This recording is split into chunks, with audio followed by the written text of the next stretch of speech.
What we're doing today is we're doing our competition trim on a spatchcock bird. We like to use a 4-pound whole chicken, preferably a natural bird. That way, if there's any kind of salts or anything like that that's they inject in the birds to get weight, we don't like that. We want to use our own salt. Okay, so we're going to cut it open.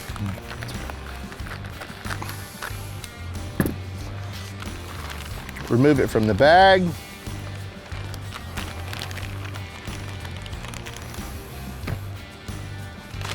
Guys, this is chicken, so we do chicken last. Any of our prep or anything like that, that'll be the last thing that we do. Just because we want to make sure that everything's good and we don't want to contaminate anything. I like to pull a lot of this loose skin off the top of my birds. Okay. Just makes it nice and pretty, even. Okay. So now we're gonna do, I like that they didn't mess up either one of the breasts. The breasts are full, whole. We're good there. We're gonna turn it over. It's got one little ding down here around the tail. It's got one little gash. But when we start to separate this bird to make it a spatchcock, we'll fix that, okay? So we're gonna go in here, we're gonna cut the tail off. Once we cut the tail off, we're gonna take our thumb and we're gonna hold the backbone up of the chicken, okay? We're just gonna hold it up. Guys, go under the skin, not into the meat.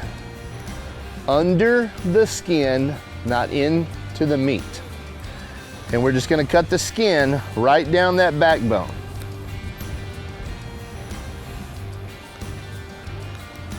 We're not making big cuts, we're just easing along. Because remember, we can always go forward, we can never go back. All right, so now what we want to do is we want to lightly separate that skin from the bird itself. Lightly separate that. We're just easing with the skin, okay? You don't need a knife, you don't need anything for that. Just slightly separate it. Okay, we're exposing this backbone.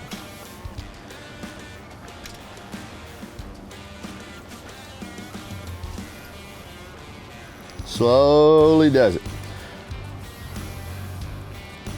Okay, so now what we've done is we've exposed the backbone.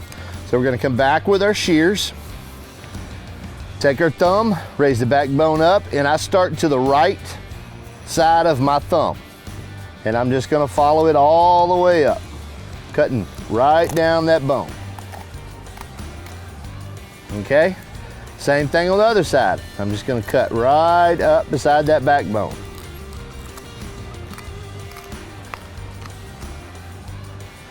We remove the backbone. If you guys want to save this for some stock, some chicken stock or anything like that, man, you're more than welcome to it. It's great stuff, okay? So we're gonna come in here, we're gonna pull out any kind of ooey gooey stuff. So now what we have is our rib cage that's exposed up here, okay? So if we try to put this in a box with these rib cage exposed like this, it's gonna set up, it's gonna look all wonky in the box. So what we're gonna do is we're gonna come up here and we're gonna cut a little bit of the rib cage down, and we're gonna cut both of the wishbones off.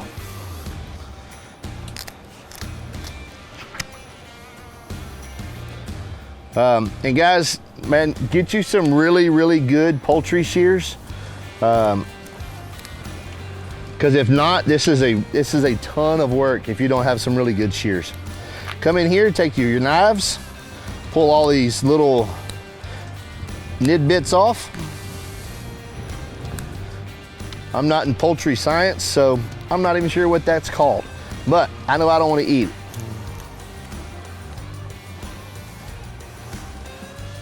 Coming in here, we're gonna do the same thing on the other side, just trimming that stuff off. Because guys, we're gonna brine these birds. We're gonna brine these birds overnight.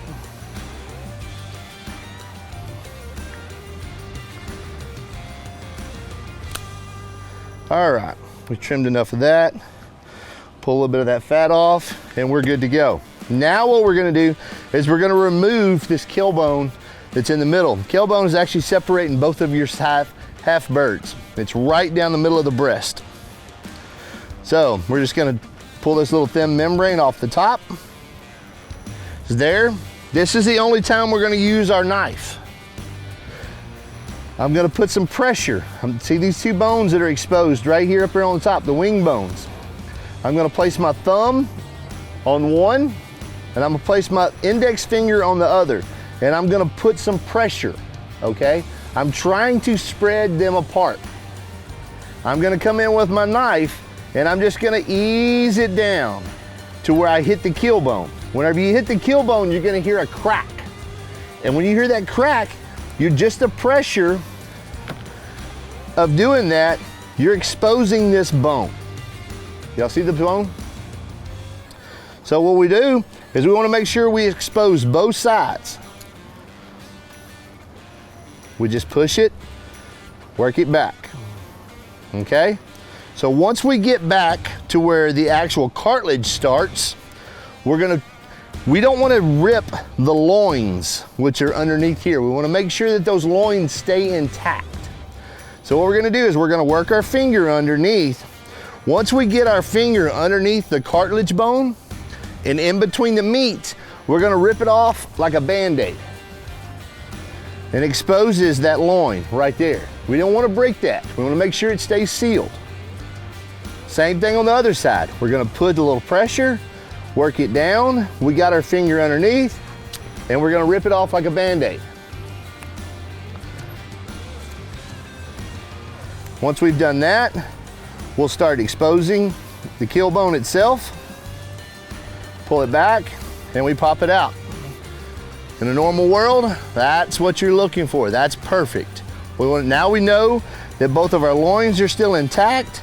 We haven't lost any meat. We have great separation.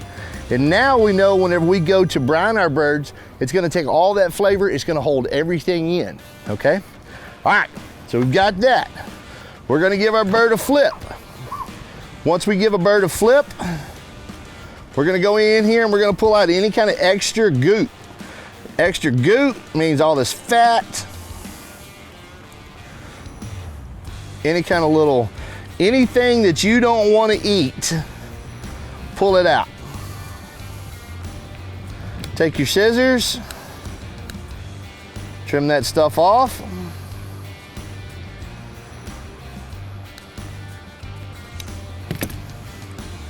Now what we've got is we've got a nice clean bird. We can season underneath the skin. Any kind of stuff that's hanging off, we want to go ahead and remove. And voila, we're ready to go. So now what we're going to do is we're going to go ahead and make our brine for these birds.